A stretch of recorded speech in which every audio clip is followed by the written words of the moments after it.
16 दिसंबर 2012 ये वो तारीख थी जब दिल्ली की सड़कों पर चलती बस में एक लड़की के साथ हैवानियत को अंजाम दिया गया। ये वो तारीख थी जब इंसानियत शर्मसार हुई, जब कुछ इंसानी शक्ल में छिपे हैवानों ने एक मासूम की इज्जत लूटी और इंसानियत को शर्मसार कर देने की हद तक उसके साथ जुल्म किए। ये एक ऐसी वारदात थी जिसने पूरे देश को झकझोर कर रख दिया था। लगा था कि ये उस वारदात के बाद अब शायद देश में इस तरह की रेप जैसे अपराध कम होंगे, मगर ऐसा हुआ नहीं। इसके बाद भी कई ऐसी वारदातें सामने आई जिसे सुनकर इंसान की रूह कांप जाती थी।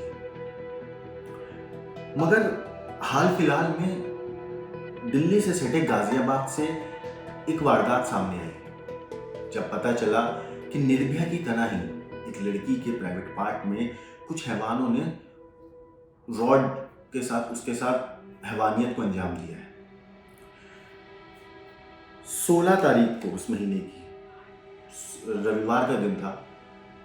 एक लड़की का भाई गाजियाबाद के पुलिस स्टेशन जाता है और बताता है कि नंदग्राम थाने में पहुंचता है और 5 लोगों के खिलाफ शिकायत दर्ज कराता है।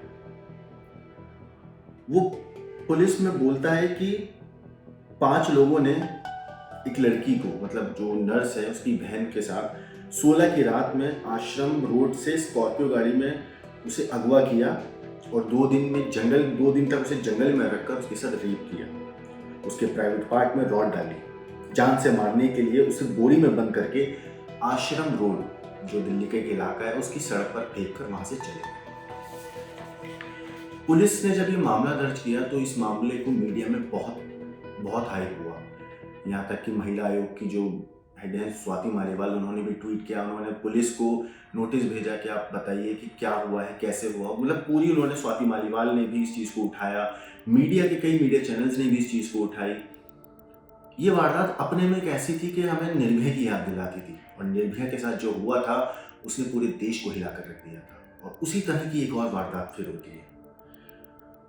पुलिस ने इस पूरे मामले में सबसे पहले उन 5 लोगों को ऊपर लोकेशन उनकी चेक करी। वो 5 लोग जिनका जिक्र रिपोर्ट में जो कंप्लेंट दर्ज कराई थी लड़की के भाई ने, उनकी लोकेशन के बारे में पता चेक किया। तो पुलिस ने सबसे पहले जब नामजद आरोपियों की लोकेशन चेक की तो उसे पता चला कि वो गाजियाबाद में ही नहीं थे वो 5। इसके बाद जब उन्होंने नर्स की लोकेशन चेक की तो जानकारी मिली कि वो 16 की रात ही दिल्ली पहुंच गई थी और वहां से 18 की रात वापस भी आ गई। इससे पुलिस को ना यकीन हो गया कि ये पूरी जो वारदात है ना, ये झूठी है। अब इसके बाद पुलिस ने क्या किया कि पुलिस ने उन लोगों की लोकेशन पता करी जो इसके दोस्त थे, जिनमें एक का नाम था आजाद, एक था गौरव और एक था अफजल। जब इन लोगों की लोकेशन चेक करी तो इनकी लोकेशन बदलती गई, अलग अलग जगह दिखाई। लेकिन फिर जब पुलिस ने आज़ाद को पूछताछ करी तो उसने पूरी कहानी पुलिस के सामने बयां कर दी। उसने आज़ाद की साजिश में, इस पूरी में जो आज़ाद ने साजिश रची थी, वो जो नर्स है, जो महिला है जिसने अपने साथ गैंग रेप होने की बात कही थी, उसके साथ मिलकर सिर्फ इसलिए रची थी कि एक 56 लाख की प्रॉपर्टी है, उस प्रॉपर्टी को वो इलीगल तरीके से उन 5 लोगों से हथियाना चाह रही थी। तो उन्होंने सोचा क्यों ना हम उस पर निर्भया जैसा रेप कांड का आरोप लगा दें और फिर वो प्रॉपर्टी जो है उस पर कब्जा कर लें। ये लोग तो 5 जेल चले जाएंगे, कोई और होगा नहीं, वो प्रॉपर्टी 56 लाख की हमारी हो जाएगी। तो इन लोगों ने यूपी सरकार पर इतना दबाव बनाना था, ये चीज़ इनकी प्लानिंग थी कि हम सरकार के ऊपर इतना दबाव बना देंगे कि वो तुरंत कार्रवाई करेंगे और 5 आरोपियों को जेल भेज देंगे।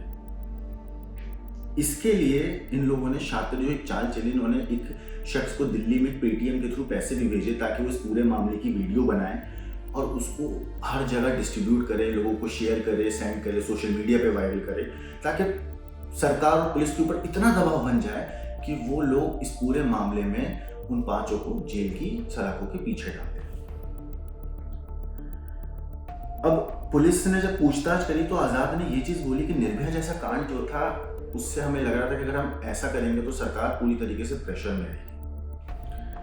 अब आपको एक चीज़ और बताऊं कि ये पहली बार नहीं था जब इन लोगों ने उन पांचों को इस तरह फंसाने की कोशिश करी। इससे पहले वो 2 बार इस तरीके का ट्राई कर चुके थे। इससे पहले उन्होंने दिल्ली में 2 बार उन लड़कों पर फर्जी केस दर्ज कराने की साजिश रची थी, जिनसे नर्स का प्रॉपर्टी का विवाद चल रहा था, मगर दोनों बार उन्हें कामयाबी नहीं मिली। इसलिए इस बार उन्होंने सोचा क्यों ना गाजियाबाद में केस करें, ताकि तीनों पर कड़ी कार्रवाई भी हो और हम आसानी से अपना काम भी निकलवा सकें। अब आपको उन तीनों किरदार के बारे में बताता हूँ, वो तीनों कौन थे, क्या करते थे। पहला है आज़ाद, जिसकी फोटोज आप अभी साइड में देख रहे हैं।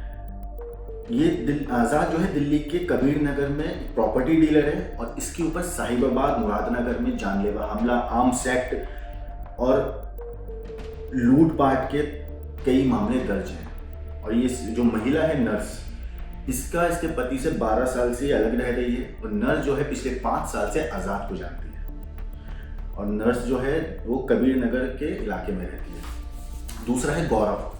गौरव नोएडा के बादलपुर का रहने वाला है और गाजियाबाद में विजयनगर में फोटोग्राफी का काम करता है। आज़ाद का दोस्त भी है ये और इसने पैसे के लालच में ये सारा काम किया। आज़ाद ने इसे पैसे का लालच दिया था। तीसरा है अफजाल। अफजाल गाजियाबाद के इस्लाम नगर के केला भट्टा का रहने वाला है, जो एक छोटे मोटे कंस्ट्रक्शन के काम होते हैं, खरंजा बनवाना, नाली सड़कें बनवाना, उसका एक ठेका लेता है। तो बेसिकली ठेकेदार है छोटा सा ही। इसने भी आज़ाद से पुरानी दोस्ती है इसकी, उसी की कहने पे इसने उसका साथ दिया पैसों के लालच में। मगर आप सोचिए कि एक महिला होकर जो नर्स है उसने निर्भया जैसी हैवानियत को अपना हथियार बनाया एक 56 लाख के मकान के लिए। मतलब आप सोचिए कि एक महिला, कहते हैं कि एक महिला ही दूसरी महिला का दर्द समझ सकती है, लेकिन यहाँ पे नर्स पैसों के लालच में इतनी अंधी हो गई थी कि उसने निर्भया जैसी हैवानियत को अपना हथियार बनाना चाहा चंद लाख रुपए के लिए। आपको क्या लगता है कि उस नर्स को, इन बाकी तीनों को क्या सजा मिलनी चाहिए? इन लोगों की इस झूठी कहानी पे आपका क्या कहना है? हमें कमेंट करके जरूर बताएं।